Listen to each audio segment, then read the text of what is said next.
Kita melanjutkan pelajaran kita di Injil Yohanes. Kita sudah melihat percakapan Tuhan Yesus dengan Nikodemus. Kita sudah melihat percakapan Tuhan Yesus dengan perempuan Samaria di sumur Yakub. Tetapi menjadi sangat menarik membandingkan kedua percakapan itu. Pertama, kita membandingkan Nikodemus sendiri dengan perempuan Samaria sendiri. Nikodemus, dia datang malam. Percakapan dengan perempuan Samaria pada siang hari. Nikodemus dia orang Yahudi. Perempuan dia orang Samaria. Nikodemus dia laki-laki. Ya, perempuan dia perempuan. Dan kita mengingat bahwa menurut budaya masa itu, perempuan itu status yang lebih rendah dari laki-laki. Dia perempuan. Nikodemus dia terhormat. Perempuan itu tidak dihormati sama sekali. Nikodemus dia punya nama, Nikodemus. Perempuan itu kita tidak tahu namanya. Namanya tidak dicatat. Nikodemus dia kuat agama. Dia agamawi. Perempuan dia orang berdosa. Nikodemus dia sopan santun. Perempuan dia mengejek dan dia heran. Nikodemus dia ragu-ragu. Perempuan dia akhirnya dia percaya. Nikodemus kemana di dalam percakapan ini? Percakapan di pasal 3. Nikodemus agak boleh dikatakan dia agak menghilang. Tidak disebut bila mana dia keluar dari kamar itu. Jauh berbeda, perempuan itu dia pergi menarik penghuni desa kepada Kristus. Mengherankan mengamati bahwa dia yang begitu hebat luar biasa keagamaannya dan sebagainya, hebat luar biasa Nikodemus. Kita duga, wah pasti dia berhasil mengetahui siapa itu Tuhan Yesus dan percaya. Tetapi dia gagal. Pertama kali dia bertemu dengan Tuhan Yesus. Bandingkan itu dengan perempuan itu. Orang berdosa. Kehidupannya kosong. Dia tidak punya apa-apa. Dia berhasil. Dia percaya. Dan lebih dari itu, dia membawa desa untuk bertemu dengan Tuhan Yesus Kristus. Mengapa demikian? Ya, ini menjadi pelajaran bahwa apa yang kita hargai, status, pendidikan, dan sebagainya, tidak berarti dalam hal ini. Mungkin kita tidak tahu, tapi boleh diduga perempuan itu di hatinya ada kerinduan untuk mengenal Allah. Kita tidak tahu, tapi mungkin ada suatu kerinduan yang tidak boleh diungkapkan pada orang lain. Kemudian kita membandingkan sikap Tuhan Yesus terhadap Nikodemus dan sikap Tuhan Yesus terhadap perempuan itu. Kepada Rabi Nikodemus, Rabi Yesus, dia singkat, dia langsung, dia terus terang. Tetapi kepada perempuan itu, Tuhan Yesus sabar. Kepada Nikodemus, dia tegak. Tetapi pada perempuan itu sifatnya elastis. Semula dia agak main, kasihku minum. Kemudian dia menyatakan dosa perempuan itu. Kemudian menegur. Kemudian dia membesarkan hati perempuan itu. Dan dia menyatakan dirinya. Pendekatan, sikap Tuhan Yesus kepada kedua orang ini jauh berbeda. Tetapi kita boleh juga melihat kesamaan-kesamaan di antara dua percakapan ini. Kedua-duanya, rupanya Nikodemus dan perempuan itu bangga mengenai tradisi masing-masing. Nikodemus kemungkinan besar dia bangga bahwa dia lahir Yahudi, murni Yahudi. Ibunya, bapaknya, nenek moyangnya semua orang Yahudi. Bangga. Perempuan itu juga, ya rasanya dia bangga mengenai sumur. Ya, ini hebat, ini luar biasa. Kampung kami ini punya sumur yang bersejarah seperti ya ada kebanggaan. Keduanya ada kebanggaan. Keduanya diberi kiasan yang dimaksudkan untuk menceritakan kehidupan kekal. Keduanya, baik Nikodemus maupun perempuan itu, tidak tangkap arti dari kiasan itu. Mereka salah paham. Dan kedua kiasan itu, lahir baru dan air hidup, keduanya menyatakan suatu kontras antara yang lama diwakili oleh Musa dan hukum Taurat, dan yang baru yang disediakan oleh Tuhan Yesus Kristus, kasih karunia dan kebenaran, sesuai perbandingan yang sudah ada di pasal 1 ayat 17 dan yang sudah sering diamati di dalam pasal 1, 2, dan 3, dan 4 ini.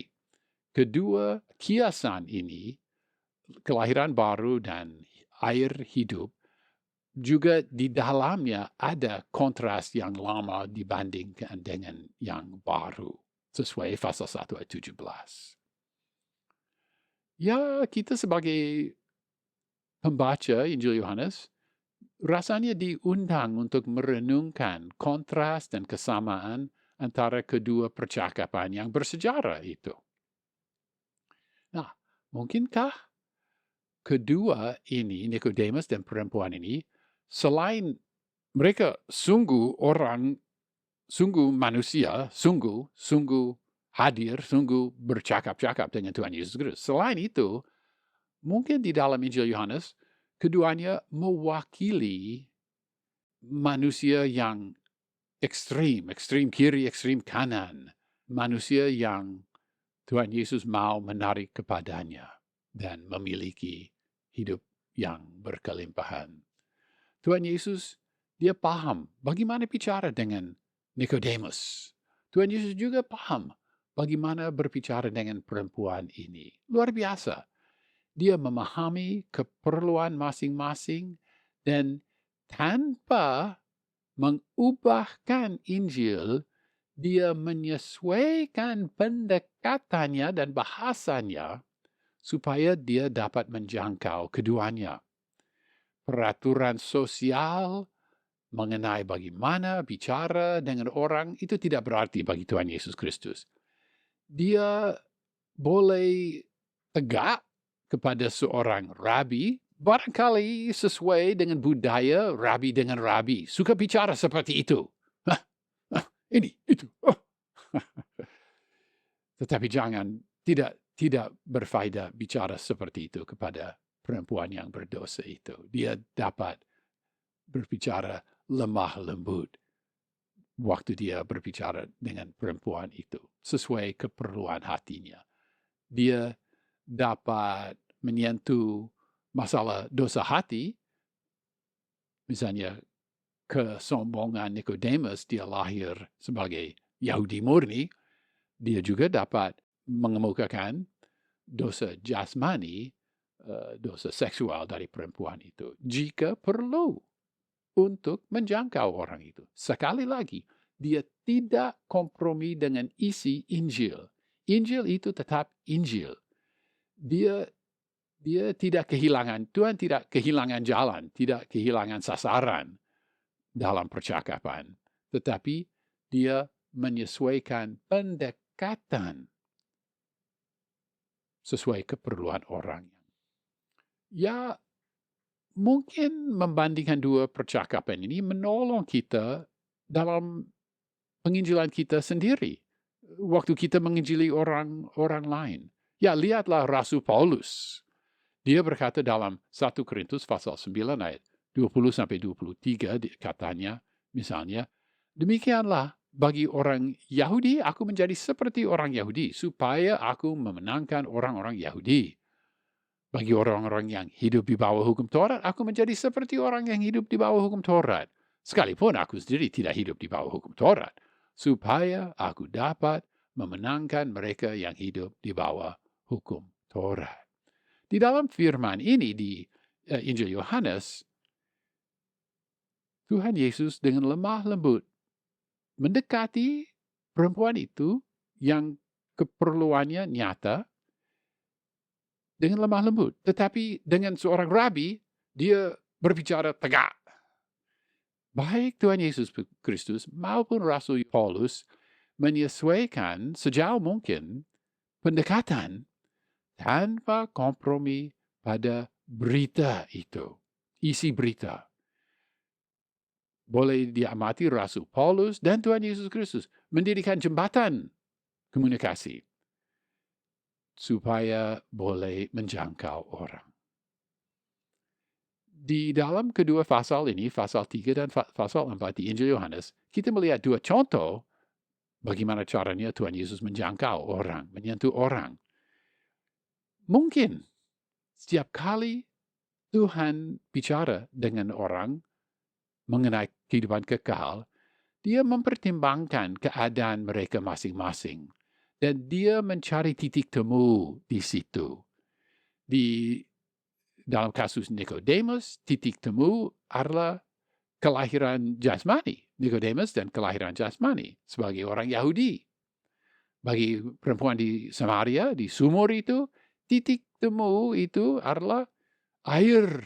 Air di sumur Yakub, tetapi juga air hidup. Sesuai keadaan kedua orang itu. Berita yang disampaikan selalu sama. Kehidupan Allah disediakan bagi kamu jika kamu percaya karena salib Kristus. Tidak ada kompromi di situ dalam isi berita itu. Tetapi bagaimana caranya memberitakannya itu boleh disesuaikan tergantung situasi. Kebenaran tetap kebenaran selalu dikomunikasikan. Tetapi caranya, ilustrasi, kiasan, pendekatan boleh disesuaikan. Renungkanlah dua percakapan ini. Inilah Tuhan Yesus kita. Inilah Tuhan Yesus yang hendak bersinar di dalam kehidupan kita. Dia tidak pernah memakai klise dan jawaban yang selalu diucapkan orang. Dia kreatif dalam pendekatannya untuk menarik orang kepadanya. Ya, sekali lagi, berita yang dia sampaikan melalui kiasan yang berbeda, berita itu tetap sama. Pemberian Allah, kehidupan kekal, disediakan bagi kita. Tuhan Yesus disalibkan, dibangkitkan dari kuburan, supaya kita boleh percaya dan selamat. Dia sudah berhasil disalibkan dan bangkit dari kuburannya, sehingga kehidupan kekal ada, disediakan bagi kita. Dan amatilah, dia tidak minta supaya kita mengubahkan kehidupan kita, membuktikan kekudusan kita sebelumnya. Dia tidak menuntut Nikodemus lebih memahami perjanjian lama. Dia tidak menunda percakapan dengan perempuan yang berdosa supaya dia sempat bertobat dari dosa seksual itu. Dia hanya minta supaya kita percaya kepadanya. Jika kita percaya, kehidupan Allah yang dibahas di dalam Injil Yohanes, kehidupan kekal, dicurahkan ke dalam kita, menjadi milik kita, dan tidak lagi kita perlu merasakan kekurangan dalam hal hidup kekal. Bila mana kita bertemu orang dan memberitakan Injil dengan mereka, kita boleh sebenarnya melihat, memandang orang itu dan lihatlah apa yang dihargai oleh orang ini. Apa dia suka misalnya sepeda motor atau mobil, kendaraan yang hebat. Dia suka kendaraan, baik. Bahaslah dengan dia kendaraan yang istimewa, kendaraan yang membawa orang ke surga. Ya, ciptakanlah kiasan baru. Jika dia salah paham, tidak apa-apa. Nikodemus juga salah paham. perempuan itu juga salah paham. Tidak apa-apa. Teruskan penjelasan. Mungkin dia tidak segera percaya. Nikodemus juga tidak segera percaya. Tapi kemudian dia jadi percaya. Ya, secara singkat, kita membandingkan dua percakapan ini, kita melihat bahwa Tuhan Yesus menciptakan secara khusus bagi keduanya suatu untuk masing-masing dia ciptakan hiasan mengenai hidup yang kekal sesuai dengan keadaan masing-masing untuk menarik keduanya kepadanya. Di dalam ilmu misiologi, mereka membahas mengenai kontekstualisasi. Di sini, di dalam Yohanes pasal 3 dan Yohanes pasal 4, kita melihat, boleh saya ciptakan istilah baru, saya tidak tahu ini istilah baru atau tidak, kontekstualisasi yang mikro, artinya bukan kontekstualisasi pada budaya, tapi kontekstualisasi pada orang ini. Luar biasa. Ya, jadi menariklah membandingkan dua percakapan Tuhan Yesus. Satu percakapan dengan Nikodemus, satu percakapan dengan perempuan di sumur Yakub.